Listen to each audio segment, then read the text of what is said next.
Fala galera, bom dia. Hoje é dia 12, vamos lá para mais um dia. Ontem, deixa eu mostrar até o gráfico aqui.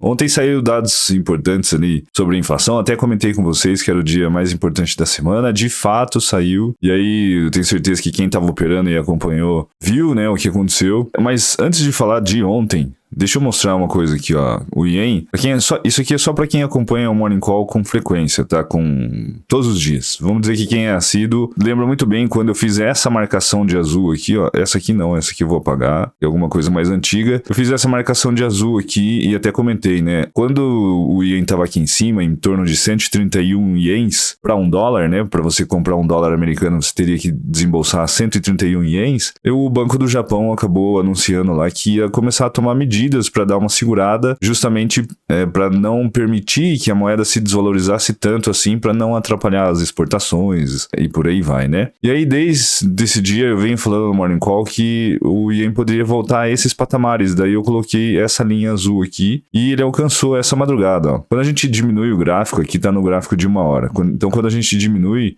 todo mundo sabe que quando tem um M assim, ó, informação que é uma figura de impulsão, vou deletar essa linha aqui, ela rompe automaticamente uma linha de tendência de alta ou uma linha de tendência de baixa quando tem um W, né? Então se você traça assim, né, mais ou menos aqui, ó, se for pegar nestes fundos aqui, mais ou menos, né, já rompeu lá. Se for pegar aqui em cima também, né, onde fica mais próximo desses pontos, também já rompeu, fez o pullback. E aí, por análise técnica, todo mundo sabe que quando tem um topo duplo deste aqui, ou um M, a gente pode ver uma queda mais acentuada e tal. E é isso que está em informação neste momento no dólar ien, no USDJPY. Então, só a dica, né, fica pontos de aprendizagem aqui, porque pontos de aprendizado, né, deixou topo duplo, não passou de 131 ienes. O Banco do Japão anunciou que ia tomar medidas de swap para conter a desvalorização da moeda. O dólar ele está se valorizando bastante, ou seja, quando você olha para esses gráficos aqui, ó, por exemplo, o dólar canadense aqui embaixo, que está subindo, né? Não para de subir. Teoricamente, ó, ele é o dólar canadense, USD vem primeiro, a moeda base é o USD, depois vem o CAD. Então, teoricamente, o Yen, que é USDJPY, quando o dólar americano se valoriza, o Yen se desvaloriza. O que seria normal da gente ver neste gráfico do Yen aqui? Seria normal ver ele desvalorizando, ou seja, ele subindo também. Mas reparem que ele está ao contrário, né? Ele está muito mais parecido com os gráficos do euro, da libra, do dólar australiano e do dólar neozelandês do que do gráfico do dólar canadense. Então, o que a gente percebe aqui? A gente percebe que o Yen, em momentos de medo de mercado, em momentos de apreensão, em momentos em que o dólar dispara e os índices caem,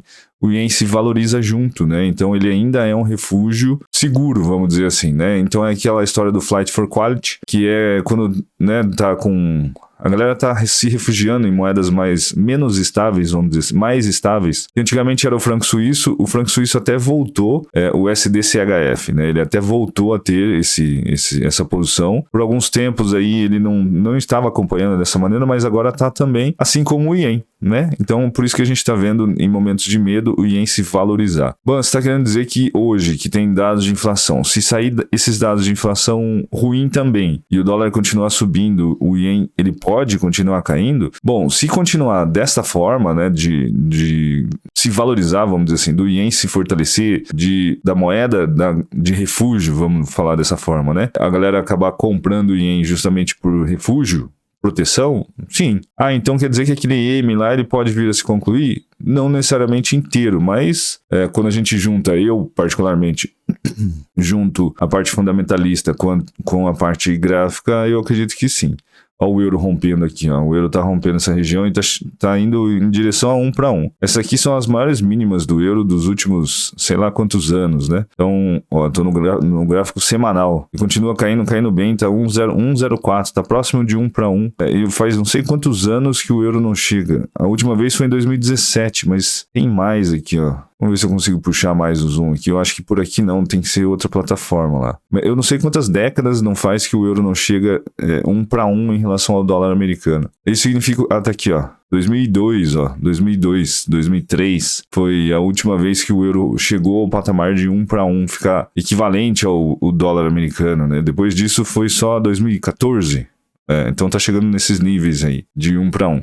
Mas enfim, então vamos lá, para o que interessa. Ontem, então, como eu falei, vamos começar por aqui, ó. Ontem, a semana mais importante por questão de dados econômicos, que é o que movimenta o mercado, né? Eu até comentei, qual que é o dado econômico mais importante? Depende do contexto, sempre depende do contexto. E aí, por isso que o desta semana é a inflação, né? Do momento, vamos dizer assim. Não é só dessa semana, não. Do momento, é a inflação. Então, ontem às 9 horas saiu o IPCA, que é o que a gente conhece aqui no Brasil. Saiu, tá verdinho, não é porque tá bonitinho nem nada. É porque saiu acima do esperado. Então, saltou de 11,3 para 12,1.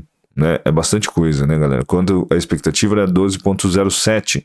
Inclusive, aqui tem uma matéria justamente falando sobre isso, e olha que interessante, ó. A inflação chega a 1% em abril, maior no mês desde 1996. 1996, já faz, né, muitos anos que a gente não via esses patamares de inflação. Por isso que tá todo mundo assustado, né, com o preço das coisas, dos carros, o quilo da cenoura, que eu brinco bastante aqui no Morning Call e tal. E aí depois saiu dos Estados Unidos também tá verdinho lá, mas não é porque é bonitinho nem nada. Mas vocês lembram muito bem no Morning Call de ontem que eu falei assim que o IPC, o anual, por mais que tenha 2 tourinhos ali, não pode ser ignorado, né? É muito mais importante do que os 3 tourinhos aqui para os mercados neste momento. Então 8,5 era o número anterior e existia uma expectativa de queda 8,3. Eu ainda falei para vocês, galera, se sair acima do esperado, próximo de 8,5 que era o número anterior e que vai ficar evidenciado que a inflação não está arrefecendo, né, não está esfriando, o mercado vai ficar louco, o dólar vai disparar e os índices vão cair, né? E foi justamente isso que aconteceu. Então aqui, ó, o mensal 0,3 para 0,6 é o dobro, né? Então aumentou aqui, aumentou 100%. Existiu uma expectativa de aumento, ok, mas não tanto assim. Aqui mesma coisa, ó. A expectativa para 6% foi para 6,2%. E sempre que você tiver dúvida, clique no dado econômico. Núcleo de preços do consumidor mede a evolução dos preços de bens e serviços, excluindo alimentos e energia. Então é como eu falei ontem, toda vez que você vê núcleo, ele sempre vai estar excluindo algum setor. No caso do IPC, Índice de Preço ao Consumidor, ele exclui alimentos e energia. Tem outros indicadores econômicos que excluem lá automotivo e por aí vai. E aí para hoje tem Índice de Preço ao Produtor, que também é dado de inflação. Madrugada aqui saiu o PIB e tal, balança comercial do Reino Unido. Tá tudo ruim, né? Tá tudo bem ruim. Saiu abaixo do esperado o PIB do Reino Unido. Mas o que eu quero mostrar aqui que vai movimentar o mercado é isso aqui, ó, IPP. Então daqui 50 minutos também vai sair Índice de Preço ao Produtor. Clica em cima e aí você, na dúvida, né, você vai ler lá. É o índice de preços do produtor, é um indicador inflacionário que mede o câmbio médio, venda de preços recebidos por produtores domésticos de bens e serviços. Não sei por que ficou em espanhol ali, mas dá para entender bem simples. Ó, 1,4 no número anterior, expectativa para hoje 0,5, é a mesma coisa de ontem. Se isso aqui sair mais alto e quanto mais perto do número anterior, pior é. Então se sai lá 1,3, 1,2, 1%, coisas desse tipo, mais perto do número lá passado, vai ser pior. Pior como? Eu acho que os mercados estão meio que precificando já essa parada, porque essa madrugada continua caindo, né? O que a gente não pode esquecer é o seguinte, galera. Quando eu digo pior, é dólar continuar subindo, tá? Dólar continuar subindo, índices continuarem caindo. Ó, o Nasdaq, topos e fundos descendentes e vem embora. Ontem eu comentei com vocês que a minha expectativa era de um dólar mais fraco, né? Ou seja, essas moedas subirem e os índices subirem um tiquinho. De fato, ó, tava subindo e aí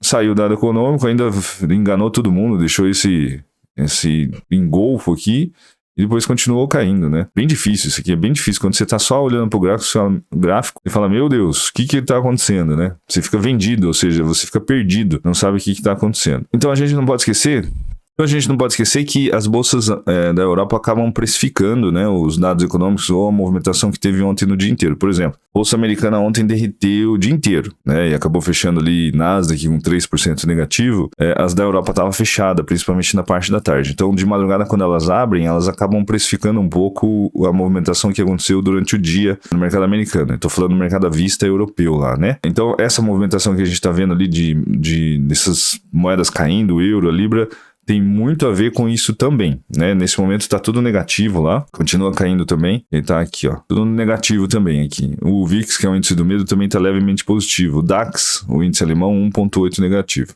Tudo continua precificando. E aí, eu tenho a impressão de que esse dado econômico vai sair ruim, o IPP, e já está sendo precificado. Esse é o meu ponto de vista, né? Ó, o núcleo IPP. O núcleo é a mesma coisa, exclui alguns setores. Então quando você clica lá, excluindo alimentos e energia, ó. Esse é o PPI, né, que chama, né? Bom, então acho que era isso, galera. Não tem como prever, né, o que vai acontecer dias de hoje. Não adianta olhar para gráfico assim, tem M, tem W, tem com um dado econômico assim, não tem, que quebra tudo. Então não tem como ter um guia, uma previsão. É aquilo que eu falei igual ontem. Se esses dados de inflação saírem abaixo do esperado, ok, dá um alívio, os índices sobem, o dólar cai um pouco. E se sair ruim, é ao contrário, o dólar sobe, os índices caem. Bom, e o ouro nessa história toda? Vocês repararam o que aconteceu ontem? O dólar disparou. O dólar disparou, só o fato do dólar disparar já é uma pressão para baixo para o ouro. Uma pressão normal, né? O dólar subindo, o ouro cai. Por quê? Porque você precisa de uma quantidade menor de dólares para comprar o equivalente em ouro, né? Uma onça Troy no caso. E o ouro segurou até que bem, né? Ontem, durante o dia, segurou até que bem. Se a gente for olhar todos esses candles aqui, ó, que são bem pequenininhos, todos esses aqui, ó, muita volatilidade, ou seja, a força compradora absorvendo bastante a pressão de venda, né? Então o ouro estava muito comprador ontem, mas essa madrugada aí, agora até na parte da manhã, acabou se rendendo aí, vamos dizer assim, então com o dólar subindo, o ouro acabou caindo. Não dá para afirmar assim que se sair esses dados ruins hoje, se o ouro vai continuar caindo. Por quê? Porque diante dessa força ontem resistindo, né, essa força compradora resistindo à pressão do dólar subindo, ele está muito comprador aqui nessa região de 1.800 e pouco aqui. Então, sei lá, eu desconfio que tem... É como eu penso como se fosse um exército, sabe, de comprador e vendedor, e o exército de comprador não tá fraco ainda. Não sei se vocês conseguem compreender isso. O exército de comprador tá resistindo bastante. Apesar de ter caído aqui nas últimas horas, com toda essa pressão o ouro não caiu junto. Não tô dizendo que ele vai disparar aqui também não, subir, né? Mas tá segurando bem ali, então eu ficaria mais de olho em sinais gráficos aqui de compra do que de venda em si, caso saia dados ruins ali de inflação. Mas de resto é isso. Continua subindo um tiquinho, né, esse dólar aí. E aí as moedas continuam caindo aqui, ao DNZD e tal. Então vamos que vamos, mais um dia, né? E é um aprendizado todo dia. Esses dados econômicos aí, que são os dados do momento, já não foram em algum outro momento. Durante o governo Trump, por exemplo, eram irrelevantes e agora são o que movimentam os mercados. E é isso que é importante da gente entender, compreender e aprender com isso. E é assim que você acaba tendo uma visão melhor sobre o mercado, né, cada dia mais. Beleza, então? Não se esqueçam, tá chegando o nosso evento Maninal, dia 16, link tá na descrição. Se você gosta desse tipo de conteúdo, eu vou dar uma aula de macroeconomia lá. Vai ser bem bacana também, já estou preparando alguma coisa bem legal. Então é importante que você acompanhe, assista, é um preço simbólico, o link está na descrição, vale muito a pena, tá, galera? Obrigado por hoje, até o próximo Morning Call, tchau!